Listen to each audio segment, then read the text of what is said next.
সকলকে জানাই শুভ সকাল। আমি সকাল সকাল আজ ঘুম থেকে উঠেছি ফাইনালি। 6:30টায় ঘুম ভেঙেছে, আমি 7:10-15 বিছানা ছেড়ে উঠেছি। এই হচ্ছে আমার অবস্থা। এখন আমি স্নান করে নিয়েছি জল টল ধরে, এখন যাব পুজোর জোগাড় করতে জন্য। আমি একদম রেডি হয়ে গেছি। সকাল সকাল স্নান করে বেশ ভালো লাগছে, ভয় লাগছিল বাট এখন আর অতটা ঠান্ডা লাগছে না, বেশ ঠিকঠাক আছে। তো চলুন এখন চটপট পুজো জোগাড় করি, কারণ আমাদের বামদাদি চলে আসবে পুজো করতে। কি করছো গো? কি করছো?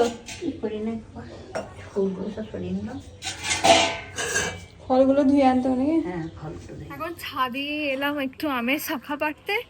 চলুন আমের শাখাটা চটপট পেরে নিই। মানে ছাদে যেহেতু আম গাছটার ডালগুলো আছে, সেহেতু আমাদের ছাদে একটু সুবিধা হয়। অনেকগুলো আমের রয়েছে, বাট পাতাগুলো খুব কুঁজো কুঁজো হয়ে গেছে। বাট আমি কোনটা যে নেবো সেটাই তো বুঝতে পারছি না। মা কটা পাতা নেবো গো? কলার পাতা কাটছি, নবান্ন করবে তাই। এই পাতাটা দেখুন তো, এটা ভালো লাগছে না। 1 2 3 4 5, এটাই নিয়ে নি। এখানে আমের শাখা নিয়ে নিয়েছি, কতগুলো পাতা লাগবে সেই অনুযায়ী নিয়ে নেবে। আমি এখন নিচে গিয়ে দিয়ে দিই।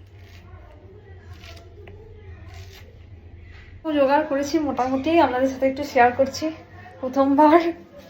এদিকে এটা হচ্ছে আলোতে আমাদের একটা মন্দির আছে, ওখানে পুজো হবে, সেখানকার জোগাড়। এটা হচ্ছে সেখানকার, আর এটা হচ্ছে আমাদের বাড়ির জোগাড়। এটা আমাদের বাড়ির ঠাকুর। কেমন হয়েছে একটু কমেন্ট করে জানাবেন। এখন পুজো করতে আসলে চটপট পরিষ্কার করে বসে পড়ি। প্রথমবার ভালোই লাগলো। তো চলুন এখন পুজো হোক, তারপর নবান্ন হবে। পুজো হয়ে যাওয়ার পর প্রসাদ নিয়ে এখন বসে পড়েছি নবান্ন করতে। এদিকে চিড়ে, কলা, ক্ষীর, দুধ, নানা রকম ফল যেগুলো পুজো দেওয়া হয়েছিলো সেগুলো খাওয়া দাওয়া করে বেরিয়ে পড়েছি। পাশের পাড়াতে একটা পুজো হয় মন্দিরে, তো সেখানে পুজো দেখতে। এখানে এসে দেখি পুজো চলছে, তো চলুন এখন বাড়ি যাই। করকম ভাজা করেছো গো? 1 2 3 4 5 6টা দেখতে পাচ্ছি, আর 9 রকম বলছো। কলা পাতায় নবান। এইদিকে দাদু 1 2 3 4 5 6 7 8 9টা। আমিও করবো কলা পাতায় নবান্ন।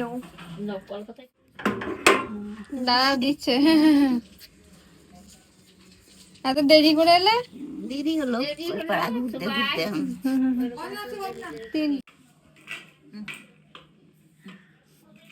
শুকনো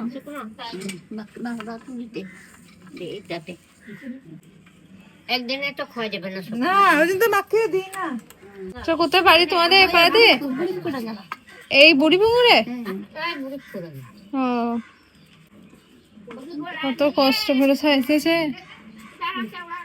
টামাট পাতা, এটাকে এখন ধুতে হবে।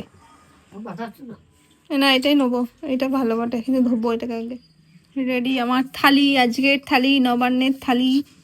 ভাত, আখ ভাজা, আলু ভাজা, উচ্ছে ভাজা, সিম ভাজা, মূলো ভাজা, নারকেল ভাজা, বড়ি ভাজা, পটল ভাজা, বেগুন ভাজা, বাঁধাকপি আলুর তরকারি, শাক ভাজা, ভাত। আর এদিকে দিচ্ছে মাছের ঝাল। মাছের ঝাল, এরপর আছে ডাল। ডাল দেবে পাতে, তাই আমি শাক দিয়ে ভাতটা খাই মাখিয়ে। এরপর দিয়েছিল পায়েস, নাকি নতুন চাল খেলে পায়েস খেতে হয়, তার জন্য। এবারের মতো নবান্ন এখানেই শেষ। পরের দিন আবার বাস নবান্ন নিয়ে দেখা হবে। আজকের মতন তবে টাটা।